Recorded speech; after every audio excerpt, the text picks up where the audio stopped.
Hello and welcome, everyone. My name is Stuart Kramer.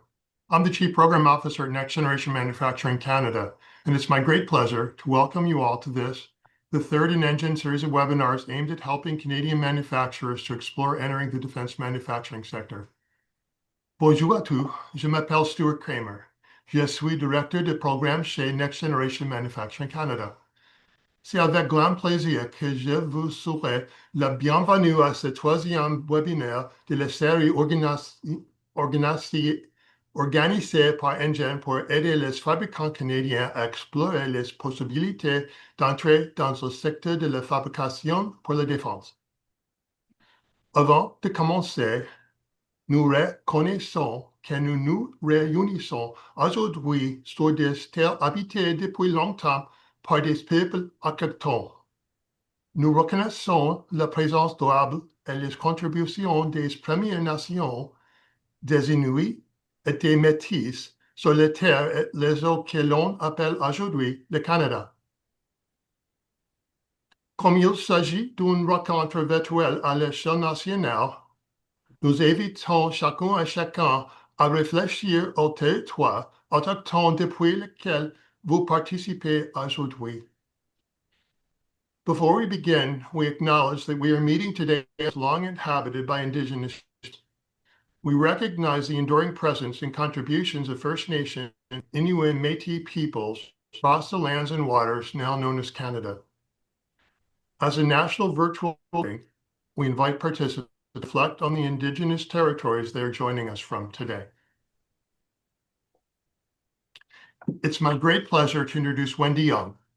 Wendy is NGen's Vice President for Data, Information Systems, and Security, and she's going to get things started. Wendy?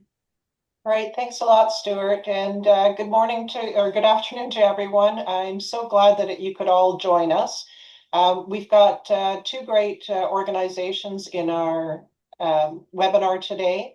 The first one, we're going to be looking at emerging cyber frameworks with Jared Parent, and he'll provide a bit of an overview of evolving cyber certification frameworks and business implications of the CPCSC and versus the CMMC alignment, and what suppliers are going to be affected in the next 12 to 24 months, self-attestation and versus the audits and sequencing and cost considerations. Our second presentation is all around supplier risk and liability landscape by Threat IQ. And they're going to explain how cyber risk is assessed across the supply chains and implications for supplier threat patterns targeting supply chains. And how are primes going to evaluate their supplier risk, contractual liability trends, and continuous monitoring expectations. So we're going to get started with Jared. Jared Parent is the CEO of C3SA, Cybersecurity Audit Corp. And this is a firm that is specializing in cybersecurity compliance, risk management, and certifications for organizations that are operating in a regulated and critical infrastructure sector. He brings more than 20 years of experience supporting government, defense, aerospace, and critical industries across Canada and internationally. Jared also serves as the board chair of the Security B-Sides Ottawa, Canada's largest grassroots cybersecurity conference, and sits on the board of the Canadian Cybersecurity Network, one of NGen's national cluster partners. His work focuses on helping organizations strengthen cyber resilience while navigating evolving standards such as CMMC and Canada's CPCSC program. So, Jared, over to you. Thank you very much for having me on today. It's wonderful to be here, and it's greatly appreciated as well. I'm just going to share my screen. It might take me a second to sort this out. Give me 1 second, please. How's that now? Perfect. That's better? Okay. Great. Yeah. Thank you for the introduction. I won't bore you with the details of my background, but as mentioned, we have been in security audit for over 25 years, working for national defense in support of our national security and critical infrastructure protection here at home whether that's helping with certification of industry or even cross-certification. So where we're helping companies in Europe or in the United States break into Canada and vice versa as well with those different standards. So alignment is definitely the name of our game. When I want people to think about CPCSC and CMMC and the timeframes that we're faced with in a very short little while, is that the maturity of our cyber programs, it's becoming the passport that we need to participate in these modern defense supply chains. So that companies that prepare early today get in ahead of the rest and they have a competitive advantage. Those that wait for the triggers that I'll talk about later on are definitely at risk of losing their eligibility in the programs. And I'll kind of double click on those as we go. And I'm going to rush through it because I believe we have 10 or 15 minutes. Are we saving questions and answers for afterwards, or are we doing it as we go? Yeah. Okay, great. So one of the key takeaways of this presentation, this is a shortened deck compared to the one that we have, is just a reality check. These four corners, these four pillars, if you will. The catalyst behind the CPCSC, it's a mandatory immediate response to the DoD CMMC level 2, right? Which is necessary to safeguard sensitive information within these highly integrated supply chains. Our standard here in Canada that we have for CPCSC is ITSP 10171, which tracks to the 800-171 in the US. But as you go further down the routes, right, it tracks ultimately back to 853 Rev 3. And there's a difference there because in the US, they're currently under Rev 2, and they'll probably be there for the next 12 to 18 months. The real threat right now to Canadian defense suppliers is the fact that all level 2 assessments, which most organizations will fall under, there's no self-assessment. It will be conducted by an external third-party assessor, right? Which will produce bottlenecks to get into those third-party assessors as they're limited. And then there's cost implications as well of ensuring compliance upfront. So the immediate takeaway or the action plan should be is to get in ahead of everybody else, to perform that gap analysis, determine the business viability of it, right? Secure your assessment slot with a 3PAO, which we'll talk about, and then figure out how we're going to leverage compliance platforms to help us manage the continuous monitoring and the burden of evidence as we go through it. So just a very quick side-by-side comparison of CPCSC versus CMMC. The authorities are different. In Canada, we have PCEPC and D&D. And the US, we have the Department of Defense, so that DoD. The target audiences are similar. On the Canadian side, it's the Canadian defense supply chain. And on the US, it's the US DoD supply chain as well. Coming back to those standards, which we've already talked about, it's we have a variation of the ITSP 10171, which tracks back to the 800-171. There are 3 levels of assessment, much like in the US, and the level 2 and level 3 are definitely performed by third-party assessors, except for in the US, there is a very narrow margin of a specified group, right, of requirements where it could fall under a self-assessment, but that margin is quite thin. So just to compare the two side by side, digging down into those levels, right? You've got the expert level, which everything remains the same in terms of the frequency of the assessments and the attestations. The only thing that really differs is those authorities that we talked about. So level 3, everything will go to D&D or DoD. Level 2 will be an SEC accredited 3PAO. So that's a third-party assessor organization.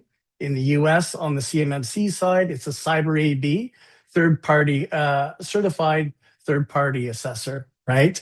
And then at the foundational level, the level 1, which is the self-assessments that we talked about, right? It's up to the individual defense supplier to submit those self-assessments.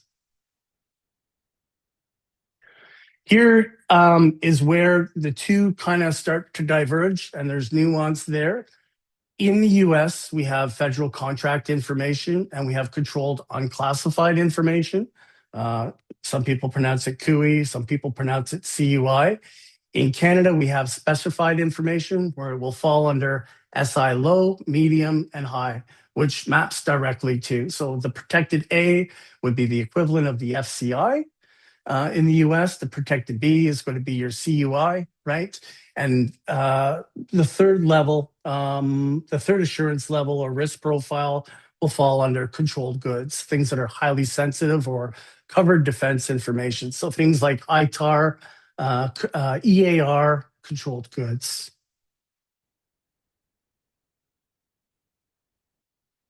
The first companies that will feel the impact are those handling sensitive information related to programs or interacting directly with the primes in the next 18 to 24 months. So that within that category, it's really precision manufacturers that receive drawings that are controlled or technical data packages. It's electronics and systems integrators that handle software, firmware, configuration data, test results, and engineering artifacts. Engineering companies or technical services firms whose staff access defense program environments. Suppliers that supply through contracted security requirements with the DoD or the D&D programs, right, will certainly feel the effects of this immediately. And then ultimately, companies that access prime contractor portals or collaboration environments will also need to chin up and get ready for CMMC and CPCSC. So in terms of a timeline, preparing for the next 24 months, Canada seems to be lagging behind by about 6 months, right? The US is ahead of us. In March of 2025, we released a pilot of the level 1 guidance for Canadian firms with the self-assessment, right? In April 2026, what's coming up in the next 3 weeks is those are supposed to hit contract requirements and self-attestations upon those contract awards. And then further on down the road in April 2027, we'll see gradually level 3 phased in, as well as those level 1 and level 2 assessments. They'll expand across the contracts, the D&D contracts. And again, this is very much in line with the DoD. However, it is 6 months lagging behind. The things that you should be on the lookout for, the signals, right, is award stage attestations could prompt it to accelerate your SPURS score, your CPCSC level 1. You're maintaining that evidence, right, and that discipline of evidence. You want to look out for external assessor capacity to make sure that when you are ready to undergo a formal assessment, that you're actually aligned with a 3PAO here in Canada that can perform the work to match up with your actual contract requirement. Other things that may trigger it immediately for you is, again, we talked about it, is the prime portal and any subcontract flow down requirements that would be coming from higher up in the chain. And then also is the leadership sign off, right, at the end of the day. Those are key business considerations. All in all, though, the window for we are working on it at this time, and we're waiting for the contract requirements to come. That is shrinking. So just a current readout today of where we're at on the CPSC in terms of the current state is many suppliers rely in Canada on the self-attestation. The security posture is often described via a bunch of questionnaires from your clients, right, or even partners. We rely heavily on policy and internal assessments. They're used as evidence. And the state of our cyber maturity in these organizations is often asserted as opposed to being third-party validated, right? The future state, everything will be third-party certified and validated. those cyber clauses will be very specific and they'll be written directly into your contracts, right? There will be annual executive affirmations of compliance, continuous monitoring expectations, and then the burden of evidence. So retaining your evidence and just being ready for an audit, particularly when there's a major change in scope or after an incident, right, involving that. So it's like to say that cybersecurity is becoming a competitive requirement long before the certification is required. So working with the DIB, we find like there's a common recurrence, a pattern that companies are underestimating today. Long story short, it breaks down to scope, it breaks down to time and effort to get compliant, right? So the contract pressure arrives before the certification. Those cyber clauses already appear in defense contracts and purchase orders. So they may be snuck in right now in the way of an SRCL. It might not require the full scope of the security requirements, but we do have clients where we are seeing that creep in, right? Primes are increasingly assessing their suppliers and their cybersecurity posture during that procurement. And as a result of that, they're applying pressure to get compliant, right? When are you going to be compliant?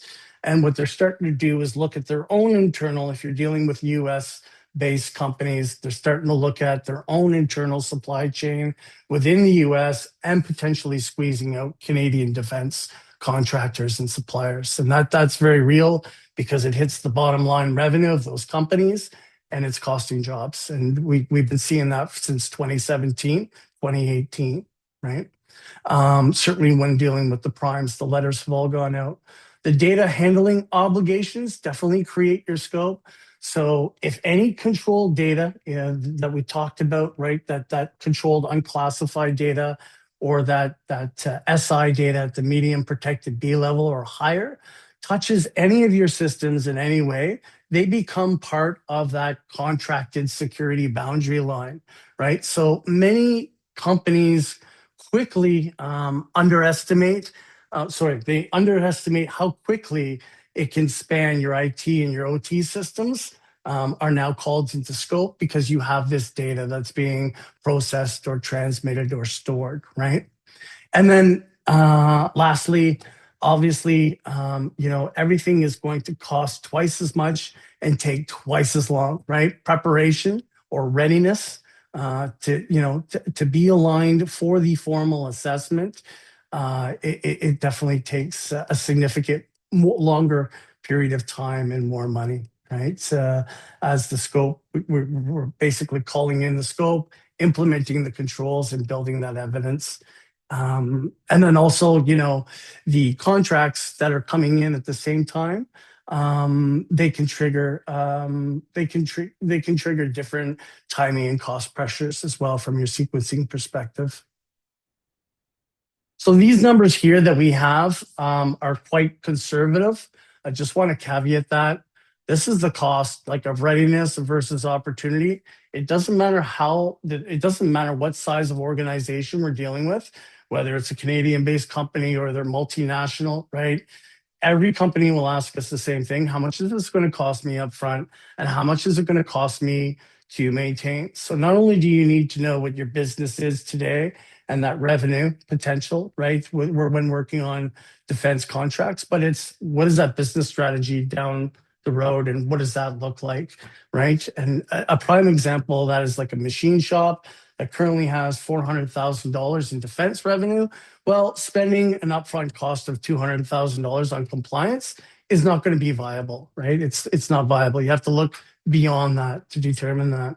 So some of the cost breakdowns in general, and again, these are not our numbers, between that 50,000 to 400,000, that is the cost to basically align, get ready for the assessment and go through the assessment so you have your certification.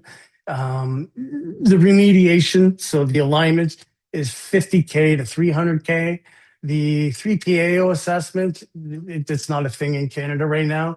So more on the C3PAO side, though, certainly in the US, we've seen those costs starting to come down.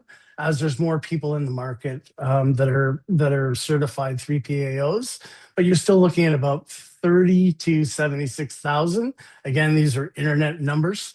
The technical infrastructure to basically put this in place is 5,000, 80,000, and your annual maintenance cost is 15 to 40,000, and I would say that is quite conservative.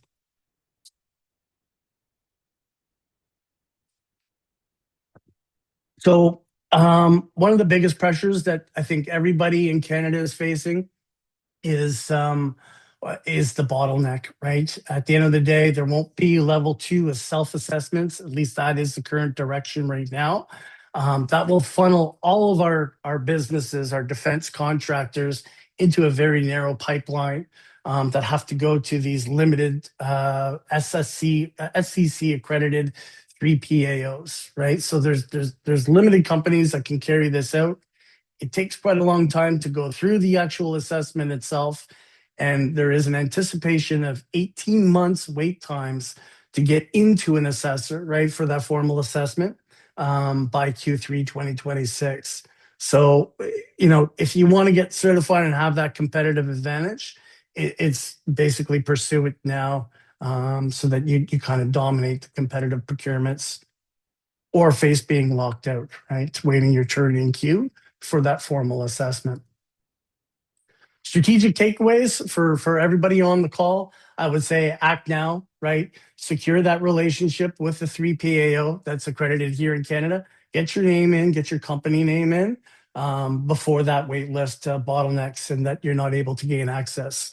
The second one is basically, budget this accurately in terms of scope, in terms of cost and the time it's going to take, and to really treat it as a core capital expense and a cost of doing business. It's not an IT line item like a license, right, on a sheet. And then I would say engage and monitor. And by that, I basically mean get involved with interest groups, right? Find out what's going on to keep in touch. Go to the town halls at the Cyber AB, join different interest groups to find out what the friction is and what adjustments might be coming down the pipeline, right? That may affect your business directly. And of course, if you guys have any questions, comments, concerns, wild accusations, feel free to reach out to me after the event. You can reach me at CMMC-CPCSC C3SA.com or visit our website to get in touch with me. Thank you very much for having me. Appreciate it. All right. Thank you very much, Jared. It's really interesting. One of the very first things you said in your presentation, maturity is the passport. And I think that goes with all cybersecurity. It's never going to be an out-of-the-box solution for an organization, but understanding what your gap is, doing that gap assessment, and then understanding what you need to do next, I think is important for all cybersecurity, and especially for these new programs. I particularly like that comparison slide. That for me just kind of brings home the differences between the Canada and the US. So I'm going to move on to Stu, but I do have some questions for you both after we have Stu. So next we have Stu Wolf coming from Threat IQ. Stuart is the cybersecurity executive. He's got more than 30 years in IT and over 20 years specializing in cybersecurity. He's led cyber practices at IBM, KPMG, and NTT, advising major banks and federal agencies on cyber risk and security operations. At Threat IQ, he works with organizations to understand emerging cyber threats and how supply chains are increasingly being assessed for cyber resilience. So welcome, Stu, and I'll give you a few minutes to get yourself set up there. Excellent. I'm just going to share my screen right now. Now, can you see my speaker notes, or does it just work right Yes. on? Yeah, you're in presentation mode. So you can Perfect. see what Yep. you can see my screen. We're good to go? Yes, we're good to go. Excellent. All right. Thank you. Sorry about that. So Stu Wolf, yeah, as I mentioned, yeah, because I've been in this business now for about 30 years, hard to believe. So ThreatIQ, we're a full cybersecurity services company. We do strategy, ethical hacking, red teaming. We also do audit as well. We help our customers both on the readiness side as well as on audit certification. So this is definitely very interesting for us. And we are Canadian as well as US companies. So we're definitely focused on both markets. As far as the overall environment today, we're seeing a lot of attacks that are going on, specifically from nation state actors as well as criminal groups. And they're really targeting kind of that weakest link, which are the subject matter experts within different organizations, within different suppliers. We're actually seeing a bit of a shift too, where there's criminal groups such as Mafia are getting into it. There's also like hacking as a service where you can go out and you can launch an attack against something. So it's becoming a lot more different than, say, the traditional kind of script kiddie world that we had, say, 20 years ago in the security world. We're now seeing nation state actors trying to go after other countries and impact their defense systems. There was a recent study that I read recently, which is actually really interesting, which is that the overall amount of revenue that is generated from cybercrime would make, if actually cybercrime was an actual country, would make cybercrime the third largest country by overall revenue generation by GDP in the world. So today, the largest are China, are US, then China, then Germany. If cybersecurity were a country, it would be US, China, and then cybersecurity, and then Germany. So it's even larger than their overall revenue GDP that they generate. So massive amount of opportunity. And if you're doing nation state actor stuff, it may just be also that it's just hacktivism, for example. And so you're trying to do stuff for political gain, not always for necessarily financial gain. But there is a lot of hacking that can go on to try to steal trade secrets as well from suppliers. So going after the subject matter experts within the organizations, once you map out what the different organizations look like, this means are really good to go after because they're the ones that hold all that technical data, the different access credentials and connectivity details between the actual supply chains and the government entities. And so they can hack in and actually gain access to the environments and then steal your information. And that's the last thing that we want. And we actually saw, with an example on Move It, the file transfer tool was used, and that actually impacted the government both in Nova Scotia as well as U.S. state governments. And from like a single attack within one specific, because it wasn't even broad, like within one particular organization, attacking just the government of Nova Scotia, for example, they were able to get over 2,700 organizations were impacted because downstream suppliers that they're connected to, and they exposed personal data of approximately 93.3 million individuals. So it's very real out there. There is very much, a lot of impact that can actually happen out there today. So important to keep aware of that. The other thing is a lot of the regulations that were created today, CPCSC, CMMC, 800-171, they're really based on a response to try to deal with those kind of attacks. We wanted to make sure that suppliers were more secure, that they had basic security hygiene in place so that they can then provide confidence when they are then partnering and bidding on contracts with the government for defense contracts, that they can show that they had a level of hygiene that was acceptable, that we can try to prevent. There's never 100% security. It's important to note that, but that they could try to prevent different attacks. As long as you have a good hygiene, then hopefully you should be able to have an easier time at passing the audit and meeting the control requirements that are within the CMMC and CPCSC type of standards. And you can see how much actually happens when you go after that specific endpoint or the specific entity, and it really exposes the entire chain itself. Within the primes world, which are really like the largest contractors, a breach, even at the sub-supplier of that prime, still makes the prime actually liable for that actual attack that happens. You can't outsource that liability, just as with any company, if you outsource, for example, your services to a cloud provider, to a managed security service provider, and they're hacked, you're still responsible for the data. You can't outsource liability for something that happens for a supplier that's downstream from you. So that is really important that you understand what the downstream security hygiene looks like from the suppliers that are also contracting with you before you contract back to the government. So really, really, really critical. And you need to be able to map all of the controlled, unclassified information that goes between the different supply chains and subcontractors, any kind of cloud services, and look at any of the way the data is actually transmitted and transmitted securely. And basically, if you touch any kind of unclassified information, federal contract information, you are in scope, and all your suppliers to you are also in scope as well too. So really, really critical to be aware of that. As far as self-attestation, we're seeing a lot of that, but we are moving more towards a C3PO type of certifications that are really important. And where most actually really fall short is just having that actual security hygiene in play, having a strategy, a security plan of action of how you can actually resolve gaps, being able to test your incident response plan, and also being able to do tabletop exercises so that you have an incident response plan that's well written, but what do you actually do when there actually is an incident? How do you contain that? How do you notify the media if something happened? How do you notify if you're breached as well to the government, which is also a requirement? Multi-factor authentication may not be deployed as well too.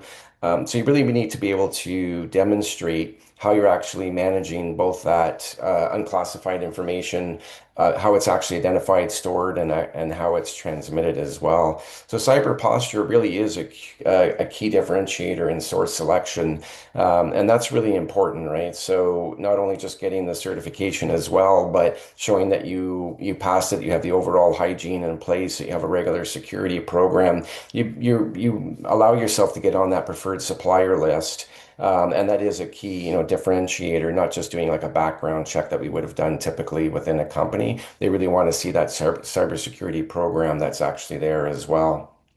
So the landscape overall is really focusing now also on AI as well. And AI is kind of an interesting one because in an AI world, especially we're moving now from generative AI to agentic AI, which is a bit of a different world. The systems become more autonomous, right? And so in the generative AI world, to give you a non-military example, if I was to say, with any kind of generative AI tool, give me a travel plan, and it may come back and say, well, you can go to this particular restaurant, and you can go to this particular site, you can book a cruise, and it gives you all kinds of information on stuff, but you have to then go verify whether or not, in fact, the restaurant still exists, whether or not the cruise times that it's stated were actually correct. So it's giving you information, but what you do with that information, still a lot of onus on you to actually do something with that. Within the agentic AI world, it's actually making decisions for you. So agentic AI will tell you, hey, there's a restaurant that you can go to. It goes out and it actually determines your availability based on your calendar that you're free to book a dinner, goes out, books the actual dinner for you, provides the credit card information to hold the reservation, and then orders the taxi cab for you. So doing a lot of things, right? So in an AI specific, agentic world, especially on the military side, it really becomes critical because human life is impacted and a huge cost as well. So the question becomes who's actually liable? Who's liable for that machine learning error? Liable for the bad data going into the bad models themselves. So all really, really important.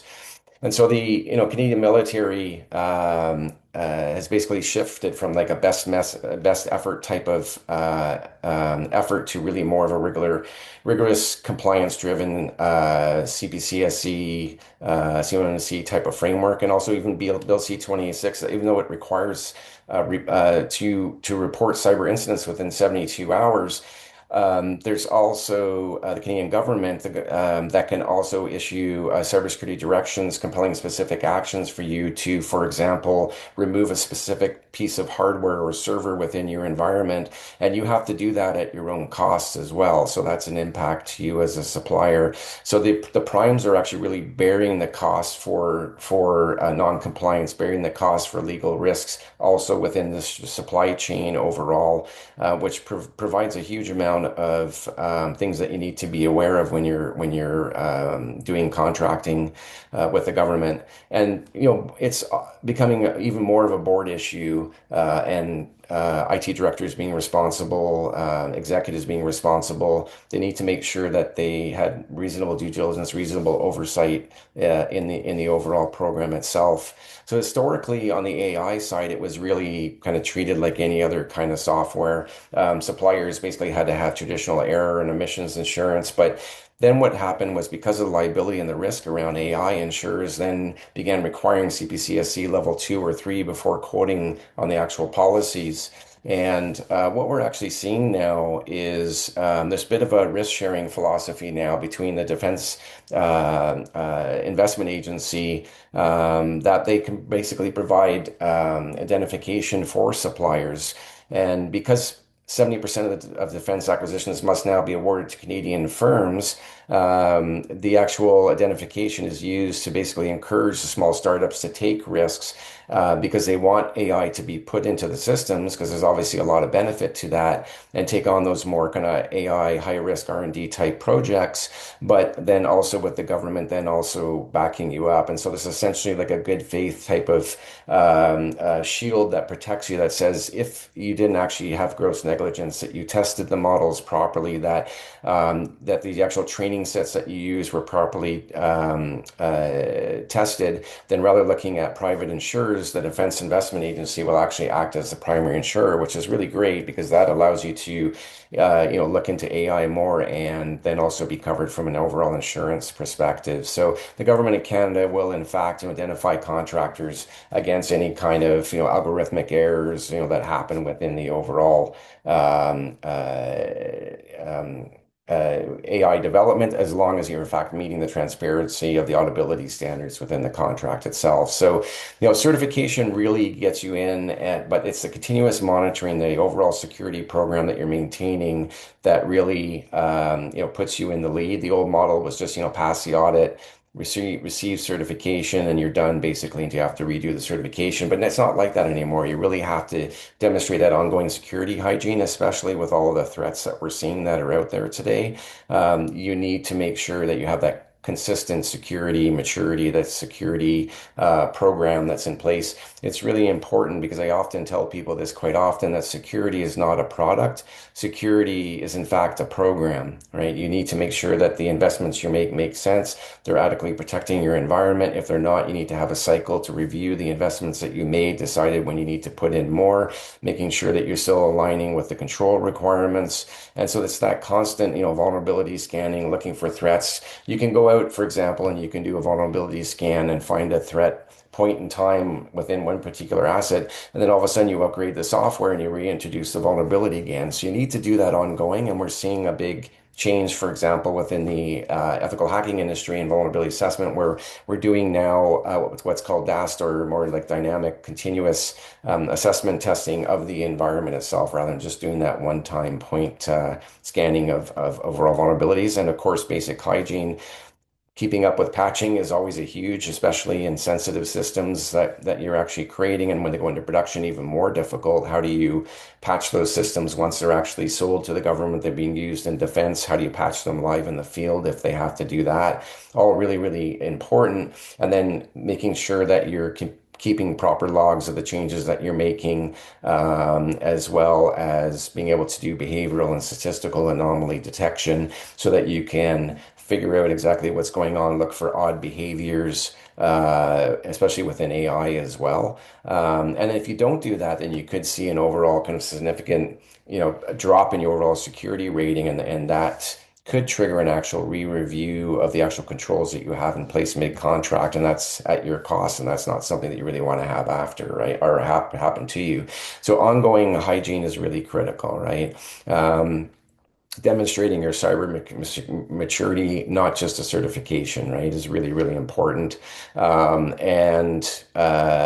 will be, if you maintain that, you'll be on that supplier list in 24 months. But if you treat it just as that one time and not that ongoing security program, then you may actually, be out of contracts as well. So that is really, really important. So hopefully just can give you some insight into kind of where we are on the AI side, the insurance side, the overall security threat landscape. And I'll pass that over back to you, Wendy. Great. Thanks a lot, Stuart. That great presentation. And I kind of see a little bit of a common thread when we talk about looking at the maturity, the cyber posture, or the maturity of your cyber program. Absolutely, this is not a one and done. And I've worked with cyber security for years now. It's Right. developing a framework. It's developing those components that you need to go forward and continually monitoring to make sure that you're not dropping the balls anywhere. It's a lot of work, and definitely something that a lot of organizations can build on over the time. So I do 100%. have a couple of questions for you, and then after that, we're going to do a bit of an audience question and answer session. So definitely encourage anyone, if they do have questions, to put them in on the chat, and I'll read through those. So first of all, for you, Jared, you talked a little bit about the comparison between the Canadian and the US. What level of reciprocity exists between the CMMC and the CPCSC certifications between the two countries? No comment. No. The current reality is there's no official equivalence between the two certifications today, and that's the reality, right? Canada's stance is basically we will recognize the US CMMC certification. That being said, there are very specific provisions when it comes to sovereignty and resilience and residency, data residency. From a US stance perspective, where they're recognizing CPCSC, it's not forthcoming at this time. They're not recognizing our program as of today, anyways. As of today, as of today. And Yeah. it's interesting because Stu, you also mentioned that we're a little, no, actually, I think it was Jarrett, you mentioned that we were a little bit behind, that Canada's lagging at about 6 months. So maybe that's some of that challenge with us being recognized on the same level as the CMMC. I certainly hope that is the result, right? And that it's not something that there's more conspiracy around where they're trying to force Canadian suppliers out of the defense supply chain in the US. I certainly hope that is it. Well, thanks, Jared. You're So, welcome. Stu, a question for you. So what do companies miss when they're doing their due diligence around these AI applications? Like, what are the risks and opportunities that some people aren't aware of in regards to that incident management? Yeah, for sure. So, like the biggest gaps are really around kind of three areas around organizational readiness, looking at the different blind spots that you may have within AI as well, and also, of course, incident management maturity, right? So, a lot of the teams that are working on the different AI development, they may look at the actual models themselves and the data that they're feeding into that model, but they don't often look at the other models that, upstream data sources. So for example, that model depends on upstream data source that was an output from another AI model. And was that actual data actually tainted as well too, or is that actually correct that then feeds into your model as well? So you really need to look at the whole sort of ecosystem on that. And then also look at, how does AI behave under load? How does it deal with outages, partial failures? How are you going to deal with that? How are you actually going to monitor that? And then also who owns it after deployment is also important too, as well as a development team, as a management, like who actually owns that as well. On the incident response side, the interesting thing is that if you're looking at, for example, a server failure or an attack in an intrusion detection system shows a particular event triggered based on a signature, for example, and you see that when your security operations center alert or your SIEM system provides you with something, it triggers an alarm. But AI failures don't always trigger alarms, which is even more tricky, right? So, and they can also produce plausible output, but wrong. And so the question then becomes like, is it, it's easy, like, for example, to look at a false positive and figure out whether or not it's a false positive, but with AI, it may be tricky, right? You may not be able to do that. And so incident response must include, different types of containment. So how do you actually contain something when a model does produce the wrong results and then stop it so that it doesn't do something it's not supposed to do. You have, a missile system that launches when it shouldn't launch, for example, or some sort of, like there's really serious consequences, right? And then how do you roll back to a previous model version as well, too? So there are some benefits though, too, right? Of course, AI is extremely beneficial, but it can also help you from an incident response perspective for summarizing logs and user reports and suggesting root cause analysis as well too, or hypotheses of what went wrong. So a lot of benefits there too, but definitely AI is important and very early stages, and especially as we move towards that agentic world, where we have to really have trust in the AI and the models and the programmers behind them, because ultimately it's humans that are creating this stuff. We definitely need to be aware of that, especially when we're dealing with defense systems. No, absolutely. And I think when you look at the supply chain, you said it in your presentation, there is a certain amount of liability that you just can't get away from. Yeah. If any supply chain breaches, you own that liability, right?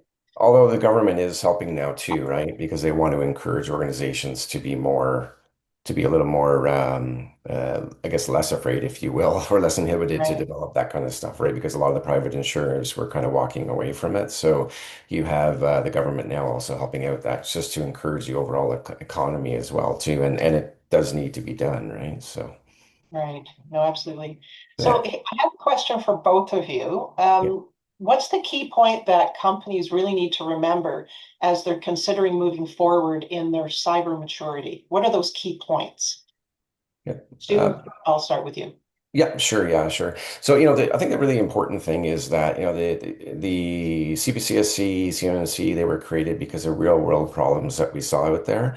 But I think like any audit, it's really important that certification doesn't guarantee that, in fact, you're secure, right? So you can have documented controls, and when you inspected the control at the time, you said that it was, well functioning during the audit, but in fact, this still may actually be an actual problem, right? So, but it was operating as described, but it may still be an issue. So, and the other thing is that, audit doesn't necessarily measure how effective you are against real world threats, right? Or how your organization is able to continuously adapt to the threat landscape. So you need to make sure that you have that security program internally to be able to have that good hygiene and regularly review your risk and have the right metrics and be able to have that overall program in place and look at your AI development and everything else that you're doing. So security, as I say, it's not a product, it is actually a program, right? So the overall move is really towards that continuous assurance rather than just sort of doing that one time and passing, or twice, during the year and passing. It's really the real focus here, and this is the real focus on security, is all about risk, right? How do you deal with risk? How do you mitigate risk? You can never have zero risk. You're always going to have risk, but the question becomes, what do you do with that risk, right? And the theory is that when security is built correctly, that compliance becomes a natural byproduct, right? Because you are secure, you should be able to, assuming that it maps the controls that you're looking at, and the controls are, there should be some sort of relative alignment. You should be easier to pass the audit if you have that security in place, right? Yeah, no, absolutely. Jared, what do you think? What are those key points that companies need to remember moving I forward? think the most important thing to do is to, keep in mind that cybersecurity in the beginning, as you're growing out your program and you're maturing your program, you're going to rely on those compliance-based controls, right? Those are basically the driver's license. But as you learn to drive, right, you're going to basically have to walk the walk and talk the talk and listen to the signals to become a better driver on the road. So that means basically, crossing over from that IT side of the house and making sure that it's entrenched in every aspect of the business, right? That it is a consideration of existing business and future business coming down the line. In addition to any changes we make, like into our operations, our technical environments, right? And in addition to any like Stu was saying, any incidents that come in, or what patterns that we're seeing develop, right? And what we try to do is de-scope as much as possible for our clients, right? A lot of times people will try to boil the ocean as opposed to descoping only those systems, limiting the systems that need and the people that need to have access to this sensitive information within these enclaves, right? That is the most important thing, I think, when you're trying to mature your cybersecurity program, is don't try to boil the ocean. Descope as much as you can. Make sure that you're speaking with all levels of the business. At the end of the day, it's cross-functional risk management across the organization, and it should be at the forefront of everybody's minds when taking an action or inaction as well. Yeah, no, absolutely. Great advice. And I think from cybersecurity in general, descoping and understanding what the risk is going to be to the organization helps to keep your costs down. You don't try doing everything all at once. And the security in general is that maturity scale over years. It's not the one and done, right? So we have a couple of questions from the audience. This one I think is probably going to be more for you, Stu. Are these certifications relevant for AI solutions and services company, also for edge AI, physical AI companies? So the companies themselves. So we're back to, if I'm reading it right. Yeah, so I think what you're saying is the questions in the CPCSC, are they geared towards AI specifically? That piece, I can't actually answer from the actual control. I don't know, maybe if Jarrett, you can, but I do know for sure that, as an AI organization, not only, of course, having the right hygiene and testing the models and the data, but also you should start working obviously on the CPCSC readiness requirements sooner than later, because you need to make sure that things are going to be in order for when the certification requirements come down. But there are a lot of best practices on AI that you can follow, so that if they are looking at those requirements, and you still have to meet the requirements from an insurability perspective as well, right? So even if the control itself may not be in the CPCSC standard, in order to get the insurance for that, you're going to have to show the right due diligence and the right testing that you've done. So that's still really critical, right? And there's a lot of, formal methodologies that you can use to test that as well. If the question is being asked from a cloud service provider perspective or a SaaS perspective, whether it's full stack, if it's hosted or it's hybrid, then it would definitely get kicked over to the other side, to the ITSG 33, that cloud security assessment by CCCS, right? Where you would need to meet the full set of the ITSG 33, which would be your equivalent to your FedRAMP, right? At the end of the day. I don't believe at this point in time that solutions, so cloud service providers and SaaS providers, have to adhere to the CPCSC. But again, the information that's out there is quite marginal, right? This is really for defense contractors that are supplying the military at the end of the day. Right. And I caveat that because there is very little transparency in Canada right now on what the CPSC is going to look like at this point in time. We're all waiting with bated breath to see what April brings, and then the next 12 months as well, as we're hoping for some perspective and some clarity. There's very little engagement with industry to let us know what to expect. And I think if I'm looking at the question and I'm looking at it from a service provider who's providing AI solutions and services to a company, to an organization, it's not a bad thing to ensure that you have cybersecurity maturity in general. For sure. You could go to the CMMC, but there's some basics there that you just need to make sure that when you are sourcing, when the companies are sourcing the supply chain, they'll come to you and say, what's your security maturity? We ask the question of our third parties, right? We do a security assessment. So question for Jarrett, what kind and how much effort should we invest into making cloud environment, AWS Azure, defense ready for controlled goods level solutions? That's a really tough question to answer. Like in a 2-minute soundbite. It really come down to your threat risk assessment and following the controlled goods program requirements that they have specifically. That's one thing that we really do focus on at C3SA, in addition to CMMC, CPCSC. because you're opening up a whole can of worms when it comes to ITAR, EAR, and controlled goods. That data has to be categorized. It has to be labeled. It has to be marked, and it even has to be tagged in your metadata. And that can get very complicated quickly, depending on who's accessing it from where. So I don't have a short answer for you. You're more than welcome to reach out to me, and I'd be happy to set up a call, like for a lunchtime or a coffee together, and just walk you through it. No, absolutely, absolutely. And so I have one last question, which to me is probably one of the most important ones. How can we find credible companies to hire to assist going through the process of CMMC and CPCSC certification? And it says also, what is the best question we can ask to help us pick the best one? I mean, there's a lot of them out there, and this is something I've been learning over the last few months. There's a lot of really good companies in Canada that can help with this. How do they find them? What are those resources? I can speak from our perspective. I mean, you will find us in the Cyber AB in the marketplace. We're not in the Canadian one yet. And, given the cost of maintaining that within the Cyber AB, we've thought about pulling out of there. So if you can't find us in the marketplace, then it would definitely be, following those interest groups, getting involved in, like I said, those town halls to figure out who are some of the best suppliers are that really understand the Canadian market, or that excel at cross certification, and then asking for references, right?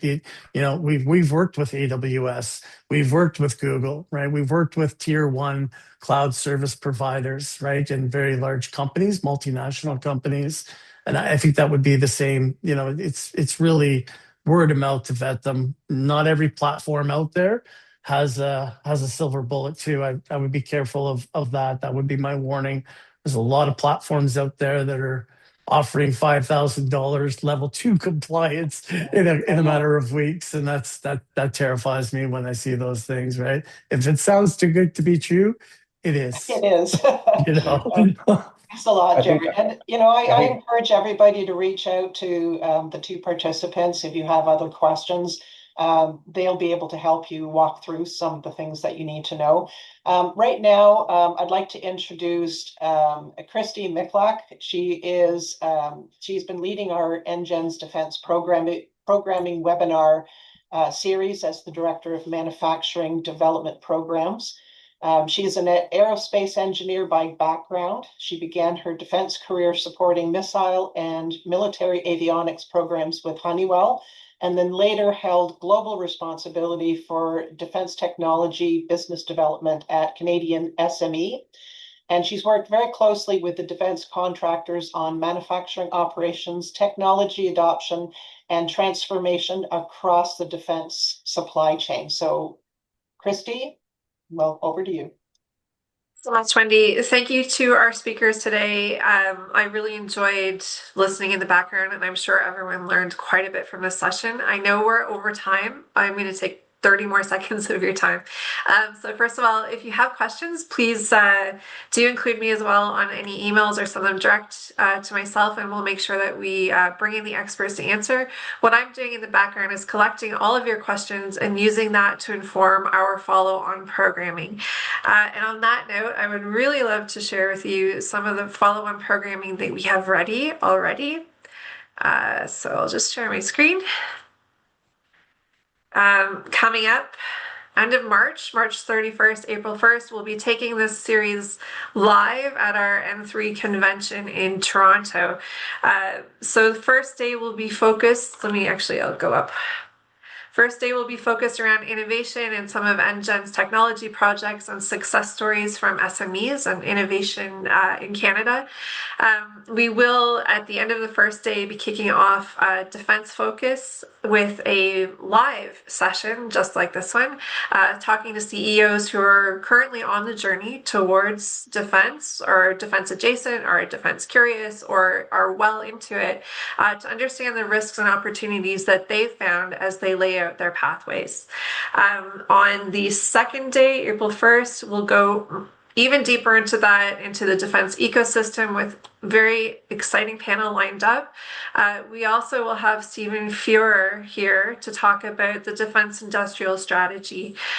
So really good to come and network if you're interested in continuing the conversation.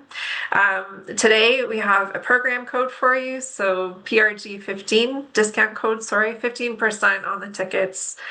So please do reach out and screenshot right now and use your QR code.